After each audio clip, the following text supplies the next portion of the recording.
Hi everybody, I'm Aliana Jacobs, an artist from Belgium, and today I'm going to show you my oil painting collection from the art classes I took. We first started with some basic shapes, and those are fruit and vegetables. We had to bring our own organic fruit or vegetables to our classes and start painting them. Lemon painting. The first one are two lemons as you can see it. It was displayed on a pink cloth, and for my first time painting lemons, I'm quite satisfied with the result. Keeping the yellow pure was a difficult thing. If you blend in another color, it gets quite dirty and you won't have the pure color anymore which you need for the highlight. Also note that the yellow is one of the slowest drying oil paints I ever had to deal with in this class. The red bell pepper. The second painting is a red bell pepper. I had quite a fun time making this one. The drying time was not that slow, and red is really one of my favorite colors. I love how everything comes together and it looks really like the vegetable, and even the highlights are there. I am happy with this one, and I'm glad that it didn't turn out as bad as I thought it would be. For my first time, it's quite okay. The bedroom.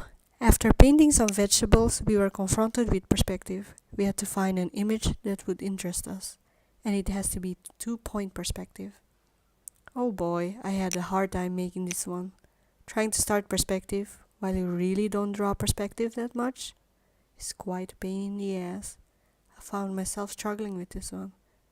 Going back and forth asking the teacher for feedback.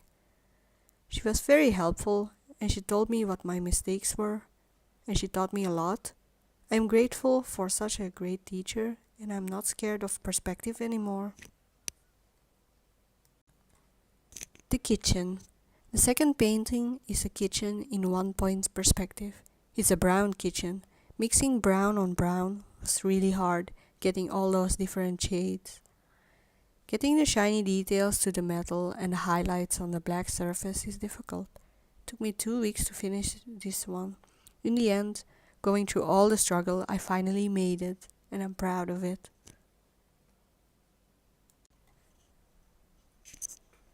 Upside down painting. Then our third environmental piece. Our teacher told us that we were going to paint it upside down. Why would you ask? That's a good question. This is an exercise of not paying attention to everything.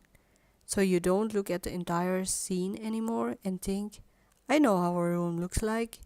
If you think and know what you see, it's more likely that you don't look at your reference and assume that you know everything. That's why we have to paint it upside down, so that you don't assume. You will look at the painting with different eyes. This scene is from a Chinese movie called Curse of the Golden Flower. Why did I pick that? Because I love fighting movies and the scenery was amazing. I really loved it, even though there are so many details. And yeah, I kind of regret that decision. I made it myself more difficult. Why do I do this to myself? When I started, I was full of excitement. But midway takes a lot of you painting all those details. But luckily we managed. Well, after 3 weeks, I finally finished it. Painting the yellow cloth. After painting environments, we were looking at various cloth items. The teacher told us that we had to paint folds. Oh boy, yellow again. Yellow isn't my favorite color to paint, because the dry time is ridiculously slow. But then she gave me linseed oil. I didn't know what to do with it at first, but it helps you speed up the dry time of the color yellow.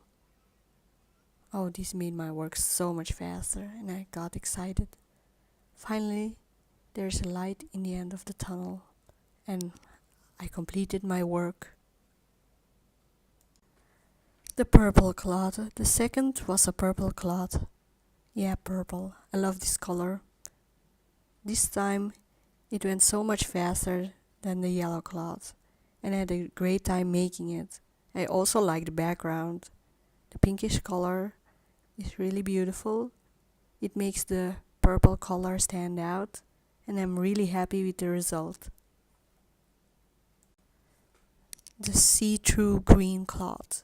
The next challenge would be painting see-through cloth. I had no idea how to start with this one.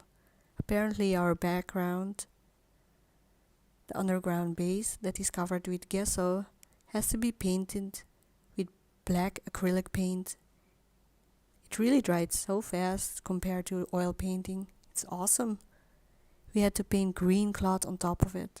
I had to start building the outline, but you can't see much of it because of the black acrylic paint. So you had to make sure that the general shape is already there, even though you can't see it that much. The hardest thing was the highlights. I had to squint my eyes several times to see them. Once it was finished, I was quite happy with the result. The blue cloth. The blue see-through cloth follows the same steps for preparing with your base. First there's the gesso and then the black acrylic paint on top of it. The painting technique is similar to the previous one, although this cloth is a bit thicker than the previous one. You can see a lot more blue shining through the black acrylic paint base, and this is the result. I'm quite happy, and I feel like I'm getting better at this stage. The scarf.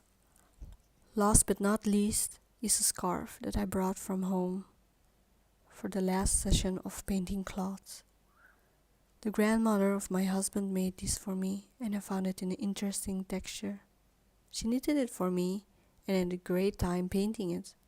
Going through the obstacles from the previous cloth paintings that I have painted, I was able to paint this one with ease. I had learned a lot, and as you can see from the details, I'm quite satisfied with the result, and hopefully next time it will be good too. Metal objects.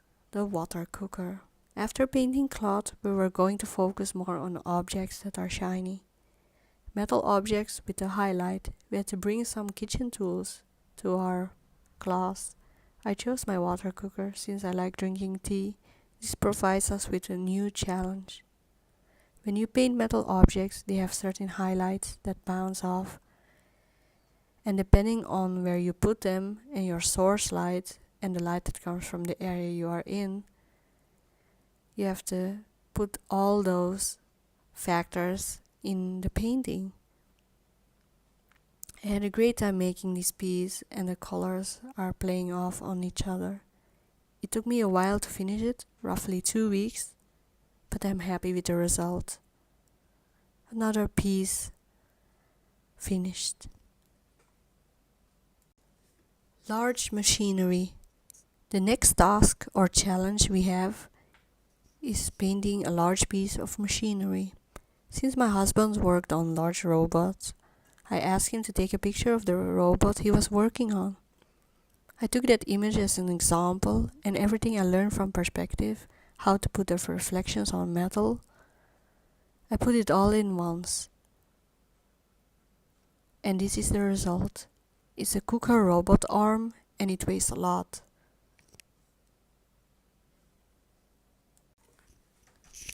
Our last assignment is a subject of choice. Some chose abstract, others expressionism, and I chose surrealism. For my piece, I chose surrealism because I wanted to paint something illogical and have a dreamy state. I love desert scenes and an old tree called Pinus longava. It's one of the oldest trees in the world. I fell in love with the weird details on the trunk. That's how I made this art piece. I also wanted to include some fur from sheep, pretending that they are rocks that you can sit on. At the back, where the green is, are some melons. I just included that in case you get hungry, because I love food. The blue details on the ground are just pebbles, and the sky, I made it dreamy to contradict the conditions of dream and reality into one. I wanted to end my year with a peaceful scenery with absurd objects from the daily life.